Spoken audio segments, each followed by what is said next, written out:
بسم اللہ الرحمن الرحیم۔ بسم اللہ الرحمن الرحیم۔ عزیز طلبہ کرام، آج ہم سبق نمبر 24 پڑھیں گے متن الکافی کا۔ ہمارا 24 نمبر سبق 16ویں بحر کے حوالے سے ہے، بحر متدارک۔ بحر متدارک تمام بحور میں سب سے آخری بحر ہے، اس کے بعد بحروں کا سبق اختتام پذیر ہو جائے گا بفضل اللہ وعونہ۔ جو 16ویں بحر ہیں اس کا وزن ہوگا فاعل، 8 مرتبہ استعمال ہوگا، عروض اس کی 2 ہیں، ضربیں اس کی 4 ہیں۔ تفصیل اس کی یہ ہے کہ پہلی عروض تامہ، ضرب بھی تامہ، عروض مجزوعہ صحیحہ، اس کے تحت 3 ضربیں آئیں گی، عروض مجزوعہ صحیحہ، ضرب مجزوعہ مخبونہ مرفل، عروض مجزوعہ صحیحہ، ضرب مجزوعہ مزال، عروض مجزوعہ صحیحہ، ضرب بھی مجزوعہ صحیحہ۔ جو پہلی عروض ہیں وہ عروض تامہ ہیں اور اس کی ضرب بھی تامہ ہیں، اس پر انہوں نے شعر لکھا ہے، فرماتے ہیں جاءنا عامر سالما صالحا بعد ما کان من عامر۔ اس کی تقطیع ہے جاءنا فاعل، عامر فاعل، سالما فاعل، صالحا فاعل، بعد ما فاعل، کان من فاعل، عامر فاعل۔ عروض اس کی صالحا فاعل بالکل تامہ ہے، کسی قسم کی کوئی تبدیلی نہیں ہوئی، عامرا فاعلا تامہ ہے، سارے اوزان سارے اجزاء موجود ہیں، اس میں کوئی تبدیلی واقع نہیں ہوئی۔ اسی طریقے سے جو اگلی عروض ہے وہ عروض مجزوعہ صحیحہ ہوگی، ضرب اس کی مجزوعہ اور اس کے اندر خبن ہوا ہوگا اور ترفیل ہوا ہوگا۔ خبن پڑھا تھا کہ سبب کے جو ثانی ساکن ہو اس کو حذف کرنا، تو اس کو خبن کہتے ہیں، اور ترفیل علت کی اقسام میں پڑھا تھا کہ وتد مجموع کے آخر میں سبب خفیف کا اضافہ کرنا، یہ ترفیل ہے۔ اس پر انہوں نے شعر لکھا ہے دار سلمى بشہر عمان قد کساہ البلل ملوانی۔ اس کی تقطیع ہے دار سل فاعل بشہ فاعل رعمان فعیلان قد کساہ فاعل حل بلل حل فاعل ملوان فاعلان۔ تو ابھی یہاں جو اس کی عروض ہیں وہ تو مجزوعہ صحیحہ ہیں، اور اسی طریقے سے اس کی ضرب کے اندر مخبونہ اور ترفیل ہوئی ہیں۔ عروض مجزوعہ صحیح ہوگی، ضرب مجزوعہ مزال ہوگی، اور مزال تزیل سے لیے گئے ہیں، اور تزیل بھی ہم نے علت کے اقسام میں پڑھا تھا کہ وتد مجموع کے آخر میں ساکن حرف کا اضافہ کرنا، اس کو تزیل کہتے ہیں، اور اس پر انہوں نے شعر لکھا ہے ھذا دارہم اکفرت ام زبور محتھا الدہور۔ ھذہ فاعل، دارہم فاعل، اکفرت فاعل، ام زبور فاعل، رمحت فاعل، الدہور فاعلان۔ تو چونکہ اس میں تزیل ہوئی ہیں، عروض تو اس کی مجزوعہ صحیح ہیں اور ضرب کے اندر تزیل ہوئی ہے، یعنی ایک حرف کا اضافہ کیا گیا ہے۔ اسی طریقے سے اگلی عروض مجزوعہ صحیحہ ہوگی، ضرب بھی اس کی مجزوعہ صحیحہ ہوگی۔ کہتا ہے کف علی دارہم وابکینا بین اطلالھا والدمن۔ اس پر شعر ہے کف علی فاعل، دارہم فاعل، وابکینا فاعل، بین ات فاعل، لالھا فاعل، والدمن فاعل۔ عروض بھی اس کی بالکل صحیحہ ہے، کسی قسم کی کوئی تبدیلی نہیں ہوئی، اور اسی طریقے سے اس کی جو ضرب ہے وہ بھی صحیح ہے، کسی قسم کی کوئی تبدیلی اس میں واقع نہیں ہوئی۔ والخبن فیہ حسن۔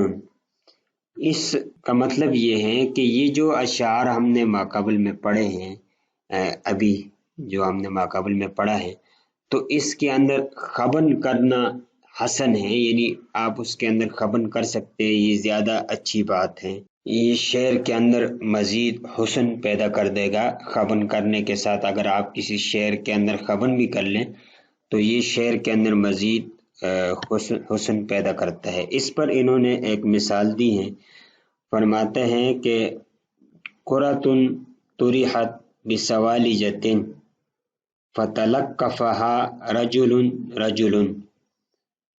یہ جو شعر ہے، قرۃ فاعل، طرحت فاعل، بسوا فاعل، لجۃ فاعل، فتلق فاعل، کفہا فاعل، رجل فاعل، رجل فاعل۔ تو اس بحر کا جو ہم نے وزن پڑھا تھا وہ پڑھا تھا فاعل، یعنی ہم نے بتایا تھا کہ جو 16ویں بحر متدارک ہے اس کے اندر فاعل کا وزن استعمال ہوگا۔ تو یہ جو فاعل کا وزن ہے، تو اس شعر کا وزن چونکہ فاعل ہی ہونا چاہیے تھا، یعنی اس شعر کی تکتیب فاعل پر ہم نے کرنی تھی، مگر فرماتے ہیں کہ جب اس کے اندر اگر ہم خبن کریں گے تو مزید اس کے اندر حسن پیدا ہو جائے گا۔ جیسے فاعل کے اندر ہم نے خبن کیا اور جزء ثانی ساکن تھا اس کو ہم نے حذف کر دیا، فا میں الف جزء ثانی ساکن آتا ہے اس کو حذف کر دیا تو فاعل ہو گیا۔ تو وہی وزن جو فاعل تھا وہ فاعل ہو گیا، یعنی اس کے اندر خبن کر دیا تو شعر کے اندر مزید حسن پیدا ہو گیا۔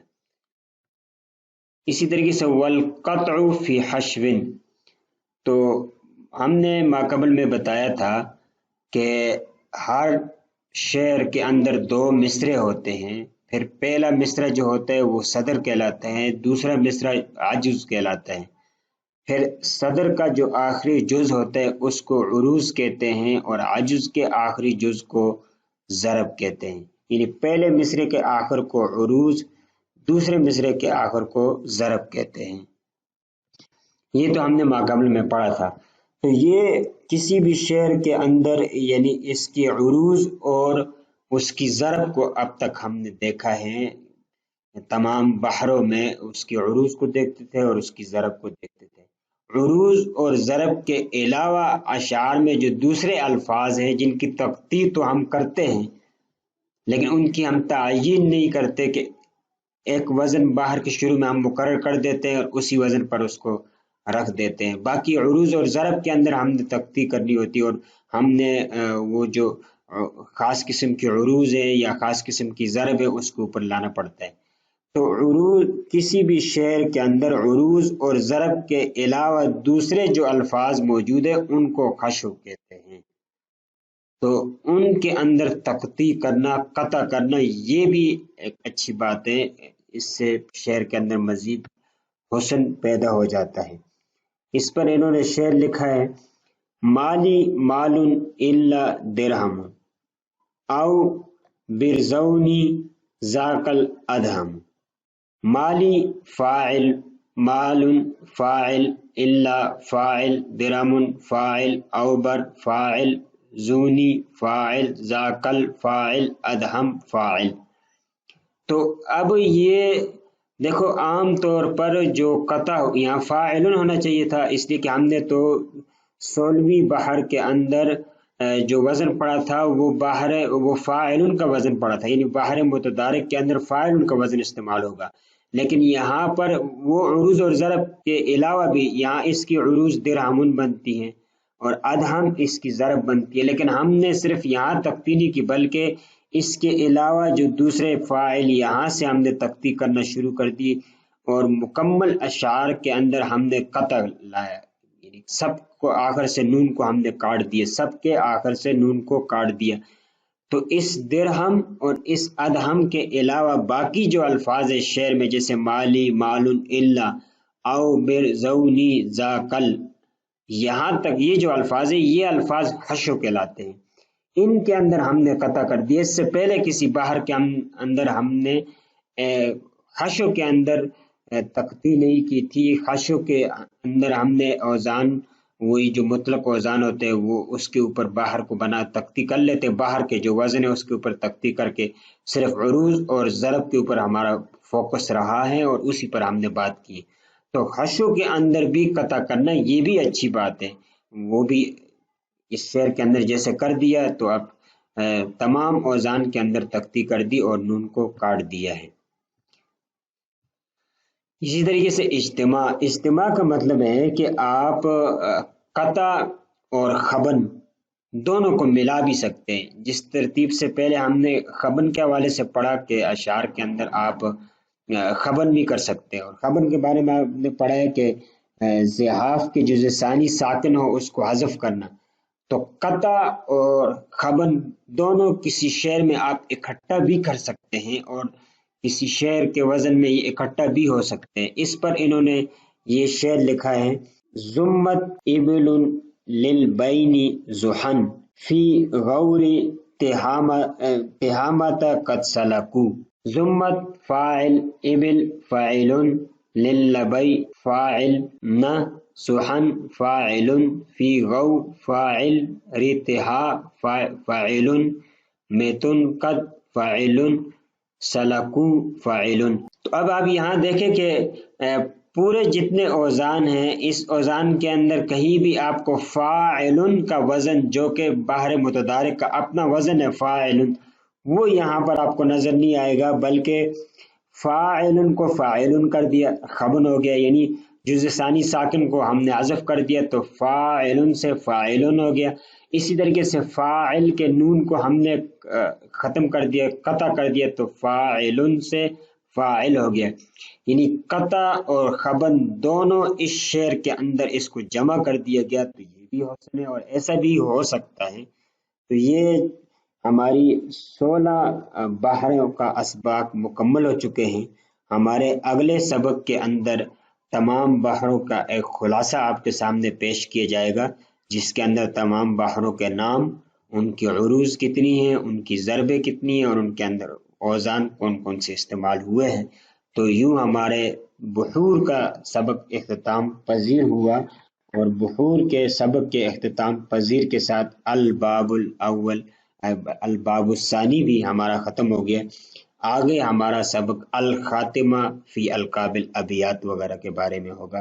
السلام علیکم ورحمۃ اللہ وبرکاتہ۔